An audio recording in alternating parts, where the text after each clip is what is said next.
Hello, everyone. My name is Mark Barnes. Thanks, Sarah, for the wonderful introduction. I've been one of the most, longest standing partners with Algonquin College doing these kind of things for a long, long time now. I'm very excited to be here once again for ACD Day One.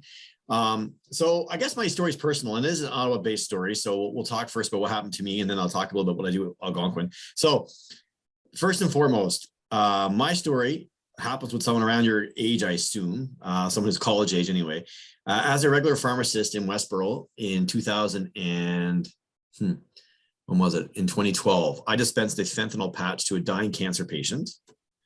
That cancer patient in turn sold that patch to a 19-year-old in Manotick who chewed the patch, drank some booze with his brothers at a party, overdosed, and died. One of the first opioid overdose deaths of someone at that age group in Ottawa, and I was absolutely devastated. At that point, I said, if we can't trust a dying cancer patient, then who can we trust, right, in our community?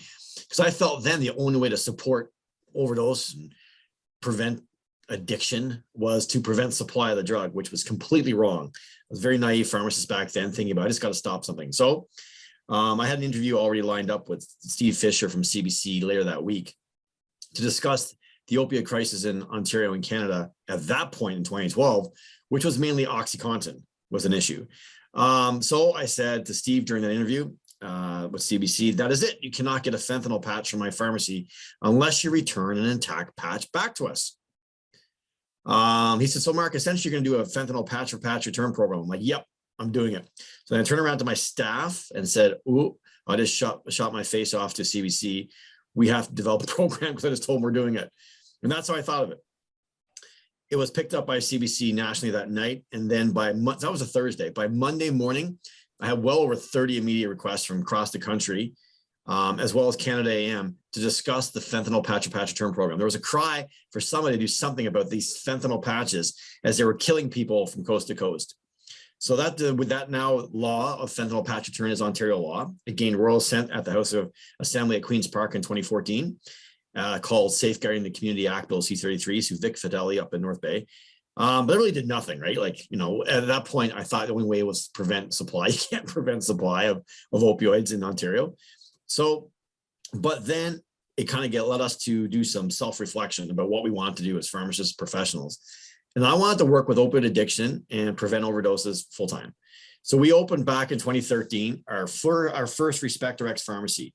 Now, these pharmacies are Ottawa-based, and dedicated to the kind of compassionate, respectful approach to medication mismanagement, misuse, old word addiction.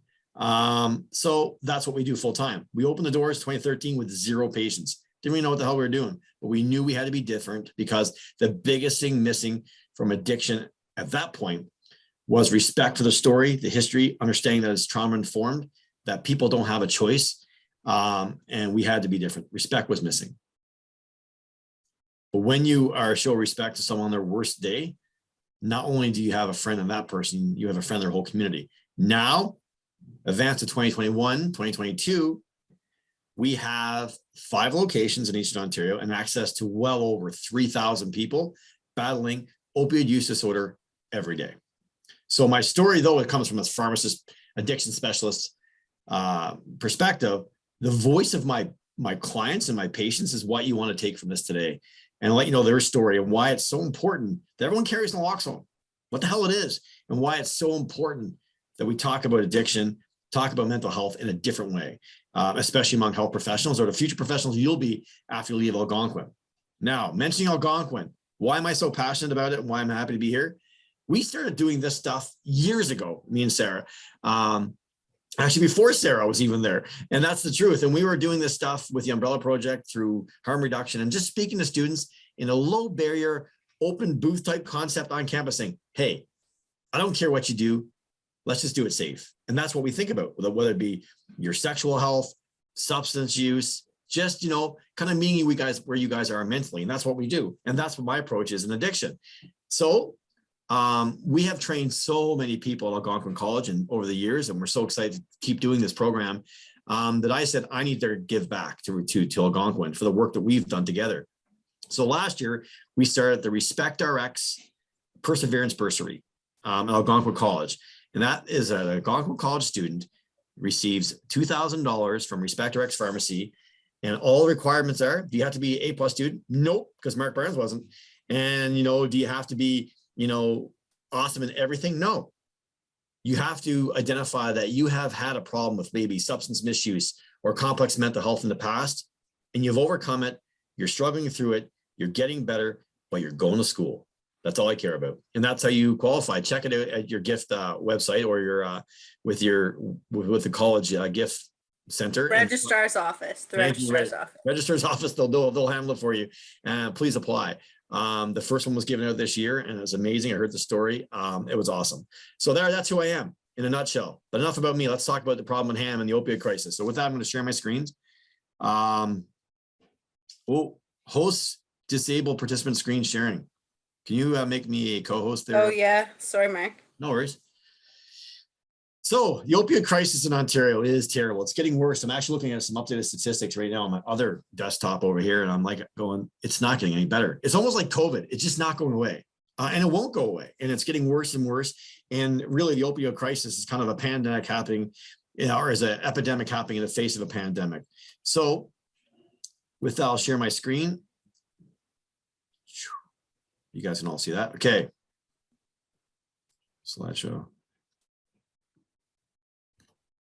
There we go. There's who I am, outdoors, staying 6 feet from anyone. Don't worry, guys, I'm safe. Okay, so like I said, not only do we do partner case, not only do we do like addiction treatment here at our pharmacies, we also do a bunch of other stuff. As I mentioned, when you show a respect-based approach to someone on their worst day, so basically, I never want to be judged on my worst day, okay? Trust me. You probably think I was an a-hole, right? Like that's just normal. That's a normal way to think. When you never want to judge someone on their worst day. We want to lift them up with empathy and compassion on their worst day. And when you do that, man, it is so rewarding. We learned it, even whether it's you're marginally housed, homeless, battling addiction, don't care. If you help someone on their worst day, you have a friend for life, and they want you to help everybody. So not only do we do a bunch of work with just addiction clients, our 3,000, we also provide medication management, partner case management, medical supplies for right now, I think it's over 60 facilities across Eastern Ontario. Because we want to go back into regular pharmacy again and help people out who are most vulnerable. So that's kind of what we do. There's a picture of our new head office on 45 Montreal Road. So like I said to you, we have 5 locations across Eastern Ontario, 4 dance all around Algonquin, okay? Ottawa South, the Byward Market, Vanier, Bell's Corners, and also out in Cornwall. Now, why'd you whisper that one, Mark? Cornwall? Because I forgot it. Like Ed in Cornwall. Well, because it's farther away. We do a lot of work in Cornwall, though. We do. I know, it's good. We do. With St. Lawrence College, too, though. So it's going to let a competitor. I keep bragging about Algonquin so much. Now St. Lawrence feels like they've got Naloxone envy. So they want to do. They want to be able to get more Naloxone out there. So it's a new trend. Maybe we should do hashtag Naloxone envy and send it out to all the other colleges. It's a new thing. No, I need you as my own personal trainer. Thank you. True. Fair enough. Okay, so what are opioids? Okay, what are opioids? Okay. So opioids, first of all, as a pharmacist and a professional, I can't say they're bad because they're not. We cannot do modern medicine without them, okay? And they won't go away in modern medicine. We still need them. Okay, so the mainstays of therapy should be to use it for sedation for surgery, it's like to put you to sleep for surgery, or for advanced acute or cancer pain, like those patches that are dispensed in Westboro back in 2012. Common names now you'll see are like hydromorphone, morphine, codeine, OxyContin. I will mention lean. So very popular, actually. So very popular. What lean is, it's a prescription source, but actually street made. So lean is codeine cough syrup or Vicodin cough syrup. So 2 powerful opioid cough medicines that you get at a pharmacy. But then people take those, they mix them with fruit juice, vodka or rum. Sometimes they add another drug called promethazine, and then Sprite, and it's marketed to kids as just an alcoholic beverage, but it's not. It's actually an opioid. So a lot of kids overdose. My own 15-year-old daughter actually has been to parties recently in the fall where lean is still very prevalent. Everyone has lean. It's one of the things that people try, right? And also known as purple syrup or drink and all this kind of stuff. Made popular among the rap culture, right, in Canada. So that's very, very common. During COVID, over the last year or so, we've seen a lot of people trying to get forgery of prescriptions to make lean. Now, if we go back to a decade ago, so 2012, 2011, and I asked somebody, what is the most famous street opioid out there? They would all said heroin, purple heroin, brown heroin, whatever. Okay. Famous from all gangster movies you see. Everyone knows what heroin is. Okay. Now that's the truth. That was the most popular street opioid at that time. Now, especially Eastern Ontario and actually right across Canada, there's no more heroin. It is absolutely gone. It has been replaced by street-sourced, bootleg, drug den-made fentanyl. So different than the patches that I told you, okay? I corrected that problem with the patch return program. But now we have a toxic opioid fentanyl street source problem, okay? So the new source of street drugs is fentanyl. Why is that a problem? Fentanyl is 100 times stronger than heroin, okay? Not great. It's terrible. It is very, very strong. We measure fentanyl in micrograms, okay? Because it's so small. Now, with COVID-19, over the last 2 years, just like you can't buy a car, can't find a truck on a lot, you know, Sarah has trouble seeing a lawyer for house closing tomorrow. I was like, don't tell them it's a lawyer. It's for I'm buying a house, people. Yeah, I said house closing, whatever. All these services, even myself trying to update wills, go to school. It's just hard to get crap done now. It's brutal. Well, drug dealers have the same problems, guys. Street drug dealers have the exact same problems. No, they can't get the raw ingredients to make the normal source fentanyl they've been doing for the last decade. So now we have a real problem. We are seeing hundreds of different analogs of fentanyl out there. It's terrifying. Some of them are all cross. I did an interview yesterday from a Ryerson student who's doing a pitch to CBC about benzodiazepine, so sleeping pills mixed with street drugs because it's killing people as well. They can't get enough stuff to make the drugs they normally make. So there's 100 different analogs of fentanyl out there.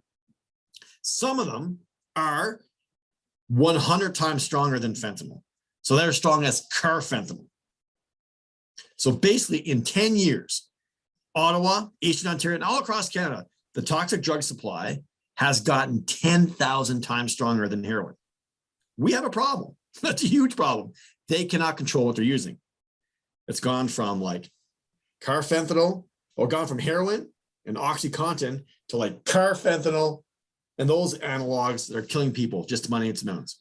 So not only do we have an opioid crisis, we have a non-opioid street drug crisis as well, because we are finding minute amounts of these opioids in all other street drugs. Ecstasy, crystal meth, cocaine, crack, even street source marijuana and fake anabolic steroids at gyms could contain fentanyl. So kids who didn't even want to take it are dying. And people are like, well, Mark, how much does that happen? Well, it's enough for public health to put these notices out everywhere that says anything can be cut with fentanyl, carfentanil. And we have one report out of Toronto that says the prevalence of finding an opioid in a non-opioid identified drug at safe consumption services could be as high as 4%, 1 in 20. That is a lot. So it's like you're playing Russian roulette with your drugs. So the messaging for us and out there is never use alone, carry naloxone, the overdose prevention tool to prevent opioid overdoses. We'll talk about it. Okay, so what is an overdose? So I mentioned to you guys going to sleep for surgery. The doctor rolls in. Okay, so Sarah, it's time for your hip replacement. I don't know. It's time for your whatever. Count backwards from 10, 9, 8, 7. You're unconscious. Welcome to the wonderful world of opioid overdose. So going to sleep for surgery is like going in opioid overdose, so I can do a knee replacement on you. Now, the first thing that happens in that pre-op room when it's time for your knee replacement, whatever, the first thing you do, they say, okay, or anyone who watches Grey's Anatomy, you know, they say, okay, it's time for your surgery. Count backwards from 10, 9, 8, 7, you're unconscious. As soon as you're unconscious, they'll intubate and ventilate. They'll stick a tube down your throat and hook you up to a machine to keep you breathing. Because not only do opioids kill pain and sedate you for surgery, they acutely stop breathing. Thus, on the street, an opioid overdose is the Bu receptors, your morphine receptors in the brain and spinal cord become saturated with the opioid. Breathing is depressed, your brain becomes hypoxic and you die. Now, how fast is this happening? 3 to 5 minutes. It is tragic. Most people die of an opioid overdose because paramedics are en route, but they didn't have a tool to keep the person breathing until paramedics got there. And I hate to say, based on some current anecdotal evidence, the call times are getting longer because of overworked paramedics due to COVID-19, right? They can't get enough people in. You mean you've heard the reports in CBC of ambulances having to come from Gananoque to Ottawa. It's actually getting terrifying. We need naloxone everywhere. We had called for an overdose on Sunday outside of our Byward Market location. And it was 3.5 minutes for the dispatch to even answer the phone. Okay. Now, I'm not really supposed to say that kind of stuff because it's negative, because our paramedics are working very, very hard and diligent. But I'm telling you, it's more of an important time now for naloxone than we've ever seen. Now, this is 2020 data. I've got 2021 here, but I honestly don't know how to download it yet to update my slides. So any of you guys in media relations can help me with that there, help me. I'm just kidding. I'll help you after. Perfect. I don't actually have all of 2021 yet, so I don't really do it until I have the whole year. But I do have January to June. I just got updated actually last week. So we have the 6-month data of 2021. But first, I'll talk about 2020. 2020 was a disastrous year for opioid overdose. Okay, it was 6,214 people died of an opioid overdose in Canada in 2020. That represented like a 70% increase year over year. The biggest year we ever had was 2018, and we lost like 4,260 or 4,460, and we were freaking out at that point. In 2018, Ontario activated the Emergency Response Center for opioid overdose. So this is before COVID. They were freaking out then at those numbers. Since then, skyrocketing. So we lost 6,214 in 2020. Just in the first 6 months of 2021 alone was 3,515. We are going to hit 7,000 this year, maybe higher. So this record has already been smashed again. It is absolutely tragic. And the ages are getting a little bit younger. More use is being general in the population. It's staggering. It's becoming the #1 cause of accidental overdose or accidental death among youth. It's tragic. Now, in 2020, if we look a little closer to home in Ontario, we lost 2,426 people. This is a 60% increase year over year. Ontario, for the first 6 months of 2021, 1,500. So we're going to hit 3,000. So we're going to crash this again. It's freaking me out. Now let's look at this data a little closely. Remember my problem back in 2012? Since then, you'll see a sharp increase up to 2018. What is that? That is the introduction of fentanyl from the street source fentanyl on the streets of Ontario. Then we flattened the curve. After we activated the Emergency Response Center, we flattened the curve 2018, 2019. How? Massive amounts of marketing and naloxone. Then, wham, increase again. This 2020 data and your 2021 data over here is COVID-19. Fear, anxiety, isolation, access to cash and CERB and other programs have led to more overdoses than we've ever seen before. And like I said, it's continuing in 2021. It'll continue in 2022. And me and Sarah will be dealing with this problem for the next 5 years, trying to keep people alive from opioid overdose. It is an epidemic in the face of a pandemic. No one's talking about it because we're all about COVID-19. And we're forgetting about the opioid overdoses will kill more people than COVID-19 moving forward. I'm sure of it. Now, no public health unit in Ontario has been exempt as well. Everywhere is bad and getting worse. This is from July, long weekend in Toronto, which makes sense because the peaks that we're seeing in Ontario reflect this. More EMS calls than we've ever seen for an opioid overdose in one long weekend. Here's from Sudbury in June, about a product marketed as THC Gold that was not THC, a cannabis product. It was actually carfentanil. People died. So I mentioned that naloxone worked in the past, and it had. 2019, we flattened the curve. Actually, the only province in Canada to increase in 2019 was Ontario, and was only slight. So we started to tread water, eh? We started to get a handle on this, understanding we need to get naloxone out in the community and start talking about this. The best region in Ontario at naloxone distribution at that point, right here in Ottawa. Mark Barnes, Sarah Crawford, Ottawa Public Health, we were doing the work to make the difference. We had 38.1 kids per opiate harm here in Ottawa. Highest rate probably in Canada. Per harm, fantastic. But I'm not here just to say how wonderful we are, because really, if I look at that data, we still lost about 64 people that year. So we put shoes down at Parliament Hill, about 64 people we lost. And when I reflected at the Overdose Task Force about this, I said, okay, so we lost 64 people. So of those 64 people, how often did we find naloxone at the scene of death? In other words, how often did someone have a chance to make it? And the coroner's office came back and he said, Mark, sadly, 1 in 4. So about 25% of the time. And that data actually increased to 1 in 2 during COVID, but still not enough, right? Because if I'm the best bagging 1 in 4, 1 in 2, and, I had 38.1 kits per harm, how much more kits do we have to put out there in Toronto and Ontario-wide? And the answer is a hell of a lot more than we're doing now, because the statistics are showing that we're still not doing enough. So that makes me think about who needs naloxone. So I start thinking to myself, who needs it? Right? So then let's look at the literature first. So medical literature says, hey, Mark, here's who needs it. People prescribed opioids. That makes sense. Why? Here's why. In Canada, we dispense hundreds of millions of opioid prescriptions per year. More than 3 or 4 per person in Canada. Okay? Of those prescriptions, I know that in Ontario, only 1% receive an naloxone kit. And they're free. FREE, free. When is the last time they're going to give you something free? The answer is never. They'll take tax, if anything. Okay? Guys, it's nothing's for free. This is, no one's taking advantage of it. And pharmacists suck. They're not putting it out there. It's terrible. Of the 4,600 pharmacies in Ontario, only about half know what the hell they're doing. Of those half will actually say they're doing it. Of those half, 1% are doing it. It's terrible. Okay, so we need to do it. Makes sense. And why opioid prescriptions, Mark? You just told me about street use and stuff. 1 in 3 people who overdose and die of an opioid overdose had an active prescription for the opioid at the time of death.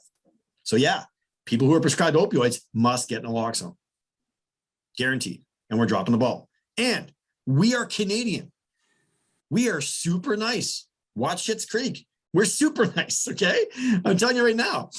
So because of that, we share our opioids, okay? So friends and family of those prescribed opioids must be protected, because over 70% of all opioid use is actually for non-medical reasons. So they're given, stolen, purchased, given other people.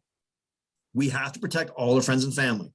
I heard a very sad story in the fall, so back in September, doing an online Zoom just like this for University of Ottawa. Sorry, Sarah. And at that point, during that call, I was talking just like this. And up through the chat, a University of Ottawa professor disclosed that they had just lost their 9-month-old niece to an opioid overdose death because she called across the floor and got access to a tablet, swallowed it, and died.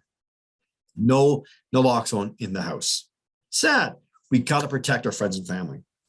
We're seeing this in our construction sector. I got a bad back, but I need to lift shingles up on a roof for the next 6 hours. Hey, I got a Percocet, try one. Right? And that's what happens in the construction sector. 1 in 3 people who die of an opioid overdose are in the construction sector, of those fully employed at the time of death. And I know what you're thinking. Well, how many people are really working, Mark, who have a substance misuse issue? 68% of people who overdose are fully employed and housed. It's not a homeless problem, a guy on the street with a needle in his arm like you see on TV. That's media propaganda. Okay? That's BS. Thanks, Global. It's not that, guys. It's actually, it's real working people like Sarah and Mark and guys just like us. You cannot identify them. I see them in my centers. And of course, the guys who are substance misuse patients, also at risk. Now, that's great. But I'm going to do something that's full of stigma on purpose to make you think. If a rich, young, white female, the lowest represented statistic, I'm not sure if I'm allowed to say that in a sentence now, rich, young, white female rolls out of a mansion in Canada. She says, I'm going to go party tonight. But before I party tonight, I'm taking some Molly. So she takes Molly because she does it once a month when their exams are over. And that Molly is cross-contaminated with carfentanil and she dies. She's not represented here. Was she prescribed an opioid? Nope. Were her friends and family? No. Does she have a substance misuse issue? No. She takes Molly once a month, but she still died. So we cannot just stop here. And here's where my patients want us to focus on. They also want us to have a street perspective about opioid overdose. And I think, personally, every single Ontario resident needs an naloxone kit. I fully believe that. I'll make it my mission to do it. Okay? You dispense thousands. I've trained over 60,000 people, more probably now, of how to use an opioid overdose or how to use a naloxone kit. Why? Because anybody who does not have tolerance to an opioid is at risk of overdose. Now, you don't have tolerance to an opioid if you have never seen one in your body, like that baby, like that girl from Canada, or you haven't seen one in your body in 3 days, like someone who's been put in jail and then gets out 3 days later. Post-incarceration was a 50% increase during COVID, right? Remember, just before Christmas, we heard it again, overcrowding, COVID, out you go, non-violent offenders, and people overdose and die. Now, we can't just stop there. My patients tell me, if you're not well already, you have other medical problems, you don't breathe well because you have COPD or you're a smoker, you have asthma, you do complicated medication regimes, you already have hepatitis C or HIV, you're already at risk of overdose anyway, because you can't metabolize the opioid very well. And using alone, big risk. Remember what I just said when I talked about carfentanil? Never use alone, carry naloxone. Why? When you use alone, you're at risk of dying because the overdose prevention tool naloxone, you cannot use on yourself. Why? You're already prepped and ready for surgery. You're unconscious. Naloxone and those who carry it should be deemed people savers, not drug users, right? Those who carry naloxone carry it to save somebody else, not yourself. That's important. You cannot use it on yourself. And then a previous overdose of any substance is a perfect predictor of future overdoses. People are like, why? How is that? I cannot think of a better bullet point to teach you the message from my patients about what opioid overdose and opioid use disorder really is. Okay? So, first of all, opioid use disorder is not a character flaw or a moral insufficiency. Those who use opioids use them to kill pain, for sure. They're painkillers. But over 70% of the time, the pain isn't physical. The pain is mental. Of all the drugs on the streets out there, prescription, non-prescription, don't care what it is, the best, the absolute best drug at turning off the brain from trauma or mental health issues are opioids. Okay? So if you're experiencing post-traumatic stress disorder from a childhood rape, sexual assault, abandonment, rough family situations, financial issues, PTSD from military service or own first responders. How about our overworked healthcare workers now who now have to cross a picket line from anti-vaxxers to go to work? Trauma, okay? The best drug at turning off the mind from all this trauma are opioids. People who use opioids at our centers describe how it makes them feel in kind of 3 terms. And I always bring that forward in my presentations. People who use opioids here describe them as liquid caramel, a warm blanket, but more often than not, the term used to describe how it makes them feel is a warm hug. I mean, very powerful literature to describe how the opioid makes them feel.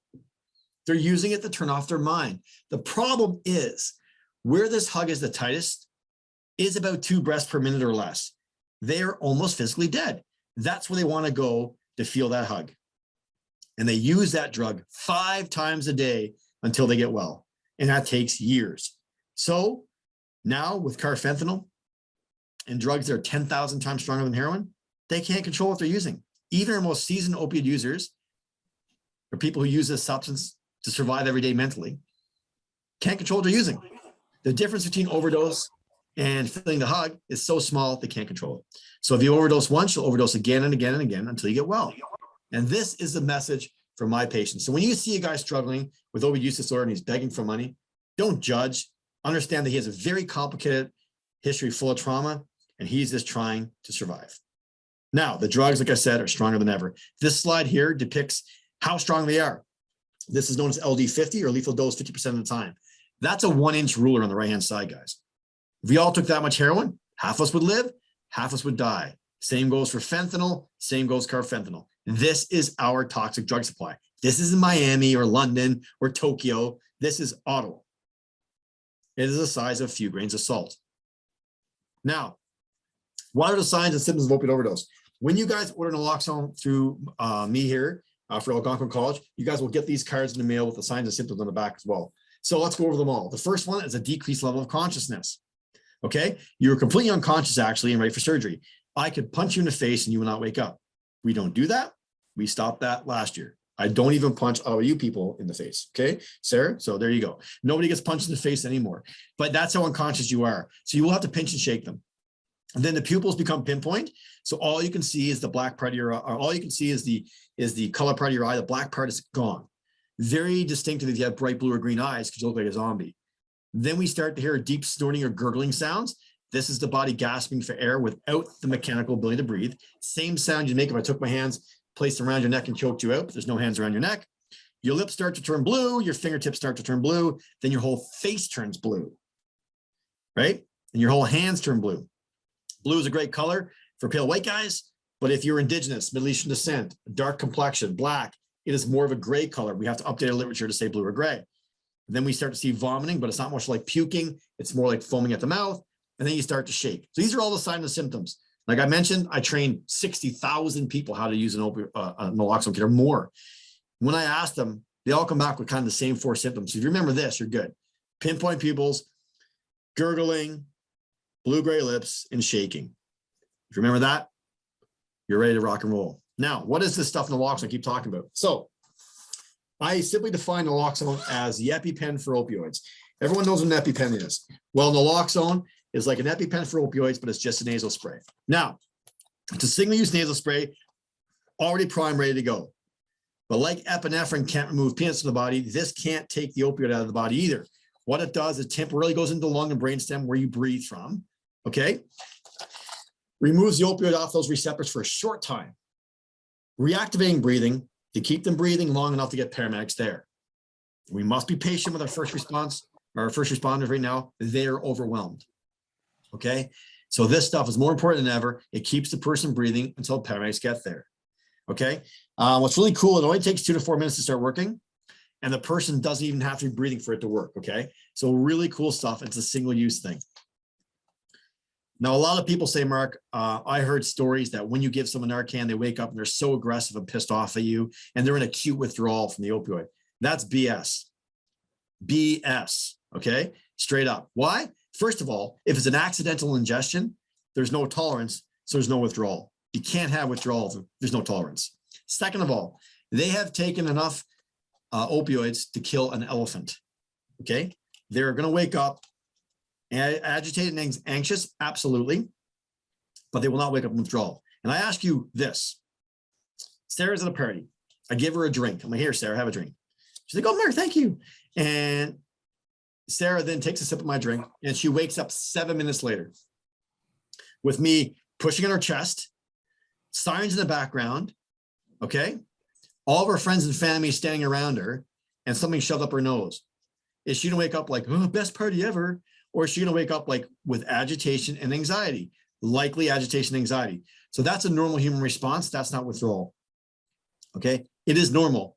We want people to wake up anxious and anxiety. It's your own flight or fright kind of response. It is normal. It is not withdrawal. And now the duration of effect of this stuff used to be an hour, not anymore. It is about 20 to 40 minutes and getting less. More people now require more than one spray for it to even work, okay? That's important to know. So it is a medical emergency. You still have to call 911. They will slip back and overdose over time. The opioids last for days, okay? So you have to make sure you call 911. And do not be afraid of calling 911. No one gets in trouble at all, even if you're using opioids yourself. First of all, this is the safest thing you can ever use. So even if the shaking was a seizure or the blue lips was a heart attack, guys, you've done no harm. This is safer than Tylenol and Advil. I can't think of a safer thing a pharmacist can dispense in a day. Okay, it's completely safe. It does nothing. It'll have no effect on someone who hasn't taken opioids. And our Good Samaritan Drug Overdose Act says naloxone, says overdose. So you're in residence. You call 911 or get a hold of security. You're not getting kicked out of school for using drugs in your room. They don't care. No one's telling anyone. They're gonna come grab the guy and leave. Okay? The Good Samaritan Act says that no one gets in trouble. Okay, that's important to know. Good Samaritan Drug Overdose Act supports that. Very important to know that. No one gets in trouble, even if you're using opioids. Now listen, you have enough opioids there for trafficking, or you have hookers and guns, you're probably in trouble. I'm not gonna lie to you. But if you're just using simple possession, no one's in trouble. There's been a humongous movement to decriminalize all drugs for simple possession in Canada. A lot of chief of police across Canada have already signed off on this, trying to change the law. I kind of agree with it. They did it in Portugal. Look it up. It works. Why are we filling our jails full of small pay drug crime? It's a waste of money. Now, how do we use it? I love to be in front of you guys, but COVID will just not piss off. So I'm really wanting to be in front of you guys, doing demos in the comments. Sarah filmed me full of Starbucks. It's awesome, but we can't be there right now. So until that happens, I'm going to have to bring you to my website, naloxonecare.com. This is a website I designed actually with students in mind about how to get naloxone without having to go to a pharmacy and speak to a pharmacist that doesn't know what they're doing anyway. Okay. So this is a website where you can watch a 4-minute training video about how to use naloxone, and I'll be able to mail them right to your house. For the purpose of this today though, Sarah will be sending out a form, a Google form for you guys to fill out to be able to get a naloxone kit. But this is a training video that you guys can get access to even after this. I can think of what a cool Friday night. Have all your buds over, have a big video party of me doing naloxone training. You will be so cool. I'm just kidding. Mark, you need to get out more. I do. Hey, COVID, I'm not allowed to. Okay, so listen. Yeah. So this video itself, though, really, I do apologize. Like Shawn Mendes wasn't available. It's just me in a red shirt, but it does give you all the tools you need. If you want to share this with friends and family, you certainly can. So I'll bring you the website now, and I'll share with sound for video clips. And here we go. If you can't hear this in about a minute or so, please someone yell at me.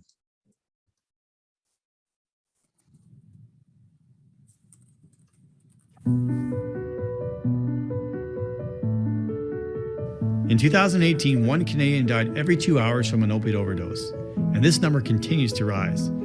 It's not just heroin or fentanyl users in the streets, it's grandmothers with their own prescriptions, and kids who didn't even know they took an opioid. My name is Mark Barnes. I'm a pharmacist and the owner of NaloxoneCare.com, an interactive website designed to allow more Canadians access to life-saving drug naloxone. Naloxone is the drug that's found in an easy-to-use Narcan nasal spray. It can reverse the effects of an opiate overdose in as quick as 2 to 3 minutes. After you complete a simple training and answer a few questions on this website, we can send you a Narcan nasal spray kit directly to your home. So what are opioids? They are painkillers such as codeine, morphine, OxyContin, Percocet, and fentanyl. Recently, much stronger powdered fentanyl and carfentanil are leading to accidental use and overdose because they are so small and hard to detect if mixed with other drugs. With this Narcan nasal spray antidote, you can deliver 2 milligrams of naloxone directly to the bloodstream. Although naloxone can reverse the effect of an opioid overdose, it cannot remove the opioids from the body. It's important to call 911 after you administer the spray because in 20 to 40 minutes, the effects of naloxone will wear off and the person will slip back into overdose. The time it takes when an opioid is ingested to overdosing and death can be as quick as 3 to 5 minutes, which is why it's so important to recognize the symptoms quickly. Here are the 4 major symptoms of an overdose. Unconsciousness. The person is not moving and cannot be woken up, even if you shake or pinch them. Pinpoint pupils. The person's pupils are small and hard to detect. Snorting or gurgling sounds. The person can be heard gurgling or choking, and breathing is shallow or undetectable. Blue and gray lips. The person's lips turns blue or gray. Other symptoms include cold, clammy skin, foaming at the mouth, and shaking. Every naloxone kit you order from naloxonecare.com includes a case, latex-free vinyl gloves, a CPR mask, 2 doses of Narcan nasal spray, an identification card letting everyone know that you've been trained to use naloxone, and instructions.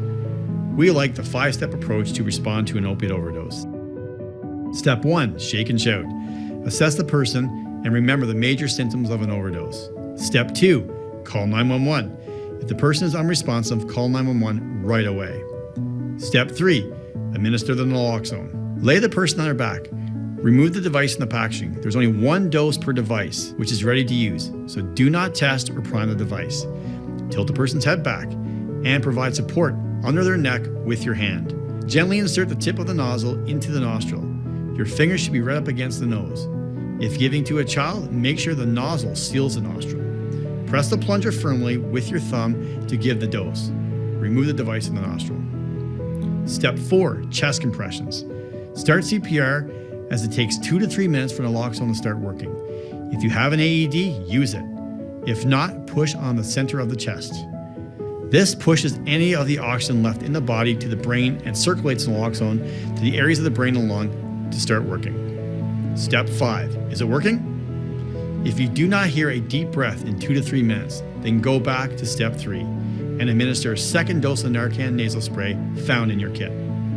Once the naloxone is actively working and the person is breathing on their own, put them in the recovery position. The recovery position helps open the person's airways and avoids choking on vomit or spit. Remember, naloxone only lasts 20 to 40 minutes, so an overdose can return. It's important to get the proper medical treatment. Tell paramedics everything you know about the situation so they can provide the best care. Get trained, get a kit, save a life.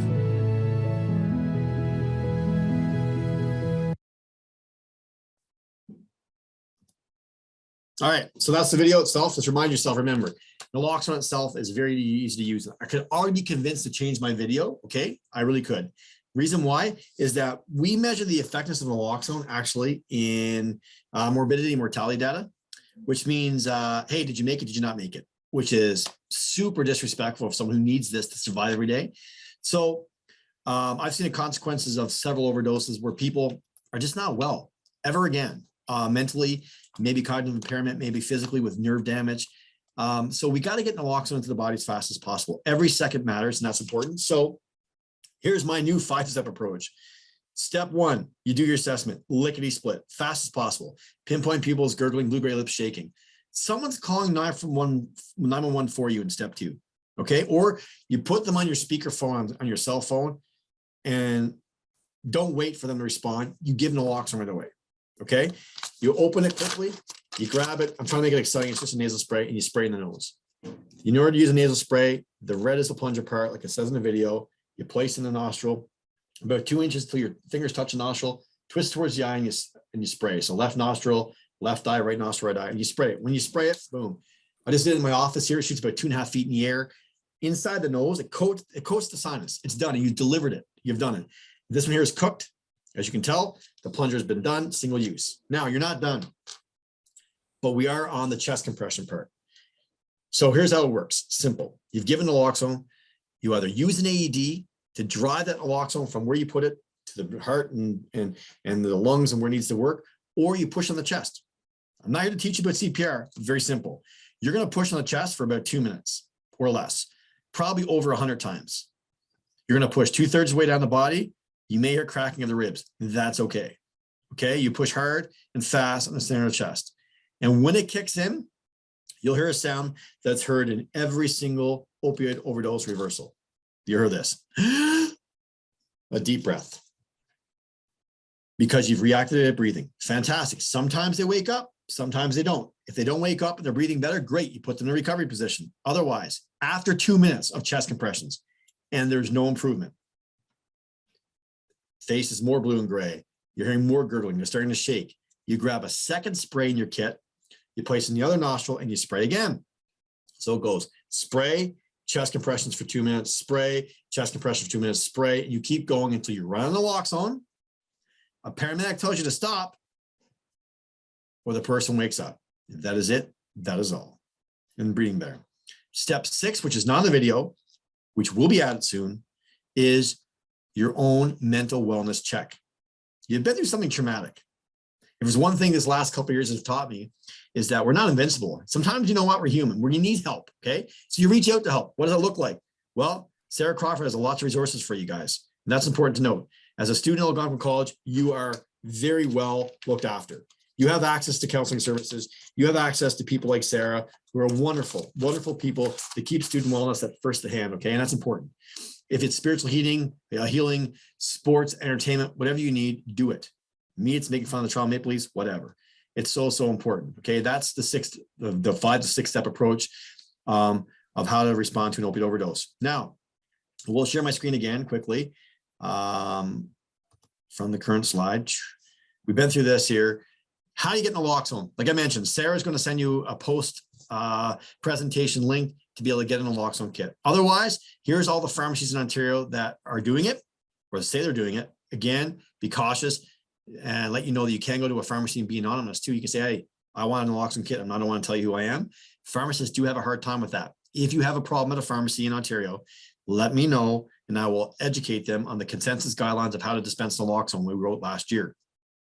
or I will punch them in the nose. Just kidding. I won't do that. I stopped that too. But I will mentally do that. So important, guys. I will teach them how to do naloxone properly. I know, like every profession, there's good and bad pharmacists everywhere. And I want to be able to support the ones that don't really understand the program or are so overwhelmed with COVID. You can also email me directly with any other questions at mburns@respectrx.ca. There's our website, naloxonecare.com. Check it out. There's also a group-based group training function at the top of the screen there. If you want this presentation for your class at Algonquin, no problem whatsoever. I absolutely love teaching students about this. Just reach out to me or get me in contact with your professor, and I will make sure this is a part of your class. I'll be a guest lecturer. We do that often. Here is some new Ottawa public health resources. This page was just shared with me. This is all the ones that are relevant for you guys here in Ottawa. So that's important to note. There they all are for you guys. Any questions, concerns, let me know. And there's also a very cool National Overdose Response Service app that's out there, or actually a phone number, that if you have to use a substance alone, you're a little bit concerned about saying, you know what, I got this weed from a shady guy in the street. I'm not sure if it's any good. I'm going to use it. I'm going to smoke a joint. None of my buds are around, but I'm a little bit afraid to do this. You can call this service and they will stay in line with you while you use the substance. And if you don't respond back in a few minutes, they will actually send EMS to your door. Very cool app. It's called NORS. It happened during COVID. So one of the good things that happened during COVID was this National Overdose Response Service. And of course, the last thing I say before I turn over the questions is ask not why the addiction, but why the pain. So I'll stop my share now and turn over the questions. Sarah, have you been fielding the questions there? Yeah, we don't really have that many. Good. Someone said it was scary. It is. And scary. but I think, what's more scary is not knowing what to do. So Yeah. of course it is a little bit scary, but at least this way you've got some of the knowledge, and you'll, when you fill out the form, you'll have a kit sent to you. And so, but one of the things that's important too, like Mark said, like we have counseling services on site, all students can access for free. So, if anything did happen or someone did overdose, you would be able to talk to them. You can talk to them about anything you want to. But as Mark said, that's a great resource as well. Yeah, for sure. It is. It is scary, but I think of it as my loved one, if it's my daughter, my daughter's friends, my son, my wife, anybody like that, or my struggling grandmother with a mistake with her own prescriptions, I would be there in a second to do it.